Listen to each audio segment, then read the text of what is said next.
Afonso Guizo Neto, 13º Promotor de Justiça da Comarca de Joinville, idealizador do projeto O que você tem a ver com a corrupção.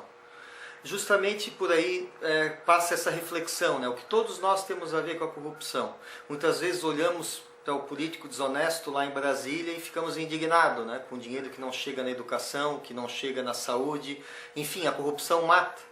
Às vezes a pessoa não percebe que o dinheiro que não chega nessas políticas públicas é a falta de escola, é a falta de um hospital digno, pessoas jogadas nas macas, nos corredores do hospital sem uma saúde digna, não por causa dos profissionais, mas por falta da estrutura, né, do dinheiro, do investimento nessas áreas. E sem dúvida, essa percepção de que a corrupção está fazendo mal para a minha vida é fundamental para a gente mudar essa cultura. Uma cultura que todos nós, ainda que não praticamos atos de corrupção, no menor ou no maior grau, acabamos reproduzindo. Quando o meu interesse individual está em jogo, eu penso, não, por que eu vou pensar no coletivo e abrir mão do meu interesse particular? Então nós somos seduzidos, num primeiro momento, no atalho, no caminho mais rápido de me dar bem. Como se diz lá em Santa Catarina, se a farinha é pouco, o meu pirão primeiro, que eu vou garantir o meu. Depois o outro que se vire. Quer dizer, o que todos nós temos a ver com a corrupção é justamente essa reflexão, não se tem todas as respostas, e quando se pega o projeto que você tem a ver com a corrupção, né, essa campanha fundamental que se realiza aqui no Paraná, Paraná sem corrupção, não se quer dizer que o Ministério Público tem todas as respostas, mas se quer chamar a sociedade para fazer essa reflexão conjuntamente. Então, basicamente, dois vieses que nós temos que atacar, quer dizer, o fim da impunidade, não importa o cargo ou a função pública, o juiz corrupto que vende sentença tem que ser punido, o promotor corrupto que vende o parecer tem que ser punido, o médico que cobra por fora tem que ser punido, o empresário que sonega tem que ser punido. Enfim, todas as áreas, ainda que a corrupção seja exceção, e felizmente ela, em várias áreas ela é exceção efetivamente, mas essa corrupção tem que ser identificada, o acusado tem que ser processado, vai se defender, contraditória e ampla defesa, e se comprovado o ato tem que ser punido. Não importa o poder econômico, o poder político ou o poder de autoridade. Então, o primeiro viés, o fim da impunidade. O segundo, fundamental, talvez a menina dos olhos, e aí que a gente chega para você, estudante, você, cidadão, e pedimos a sua ajuda, porque a gente está aqui para pedir ajuda de vocês, a educação. Quer dizer, essa transformação, e quando se fala em educação, não se fala só ir para a escola, ler um livro.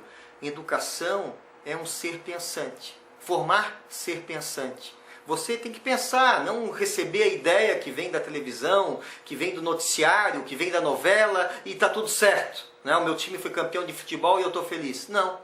Além de torcer para o meu time de futebol, além de investir no meu lazer, além de brincar, porque a vida não precisa ser tão estressante, mas eu tenho meu compromisso como cidadão. Que cidade eu quero morar? Uma cidade onde as pessoas vivam melhor ou tenho problemas sociais? Quer dizer, essa interferência parte através de cidadãos educados, conscientes, não só dos seus direitos, que nós vamos cobrar sim, cobrar do executivo, do legislativo, do judiciário, de todas as instituições, inclusive do Ministério Público, mas também fazer a minha parte. Quais são as minhas obrigações enquanto cidadão?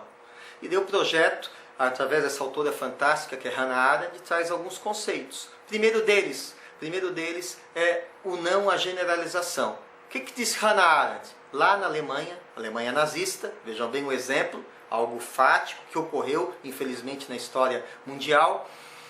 No pós-guerra, quando a Alemanha perdeu a guerra, a Alemanha foi para o mundo e disse, olha, a Alemanha é culpada e pede perdão pelos seus crimes de guerra. A Alemanha não era culpada. Alguns cidadãos da Alemanha nazista, da burocracia, da máquina de matar alemã, eram culpados.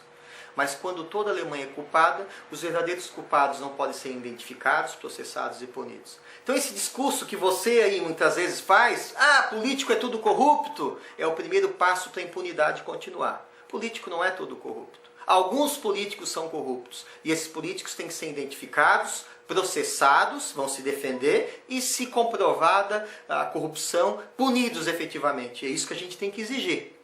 Não só berrar aos quatro cantos que está tudo errado, porque esse discurso do todo errado e que não tem jeito é o primeiro passo para que a coisa continue. Você quer que tudo continue como está? Então vamos começar por aí. Vamos exigir sim, mas sem esse discurso da generalização. O segundo conceito fundamental, decisivo, a banalização do mal. O que Hannah Arendt disse lá na Alemanha? A partir da prisão de Eichmann na Argentina e de seu julgamento em Jerusalém, ela identificou em Eichmann, que era esse braço direito de Hitler, responsável para mandar tanta gente para a morte, né, mortes cruéis, em massa. Ele identificou nele, no julgamento, que ele não tinha capacidade mental de pensar, de refletir, fazer esse julgamento interior sobre os seus atos. Então Hannah Arendt defendeu Eichmann? Não. Ele era tão culpado e os seus atos eram tão graves como efetivamente se comprovou. Mas ela se deparou com o que ela nominou como a banalização do mal, a falta da capacidade de fazer um julgamento sobre os seus atos. Deve ser responsabilizado igual, mas se deparou com algo improvável, a falta e a capacidade de pensar. E muitas vezes nós, no nosso dia a dia, no nosso trabalho, na nossa casa, na nossa escola, nós reproduzimos as coisas porque todo mundo faz igual, sempre foi assim. Você está pensando sobre os seus atos? Ou você é um Eichmann? Está deixando a banalidade do mal lhe invadir e reproduzindo porque é assim mesmo e nem pensamos muitas vezes sobre os nossos atos. Não falsificar a nota da escola, não lucrar no troco, não furar a fila.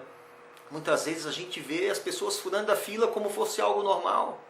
O trânsito é um bom exemplo de como nós somos mal educados. Quer dizer, eu entro no carro, o carro vira uma arma, eu furo a fila, eu bato, eu estou abrindo o vidro para xingar o meu vizinho, quando vejo que o meu vizinho fica até constrangido.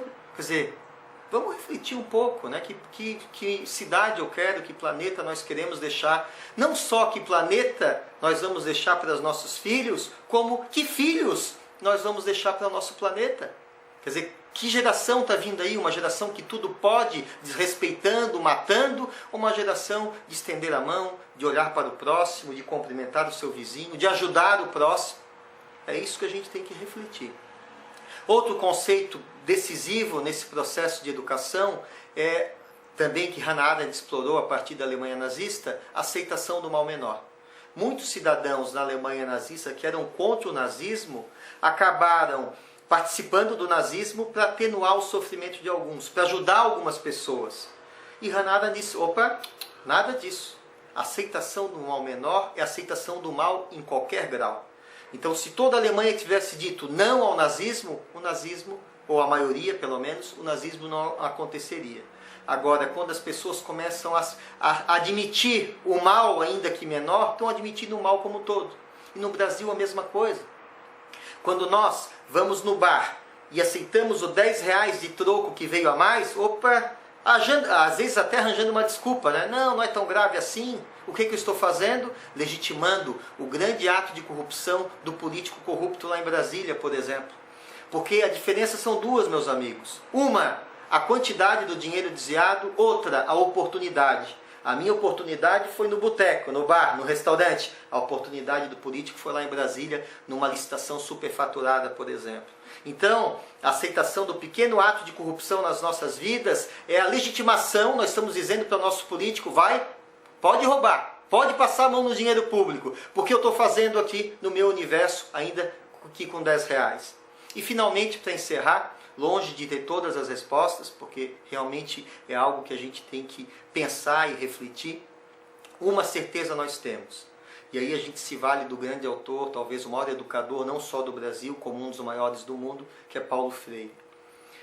Freire diz o quê? Olha, quando indagado sobre se vai ter solução ao fim da fome no Brasil, e a analogia com a corrupção é a mesma coisa. Ele diz, olha, eu não admito, eu recuso qualquer afirmação fatalista de que tudo é assim e sempre será.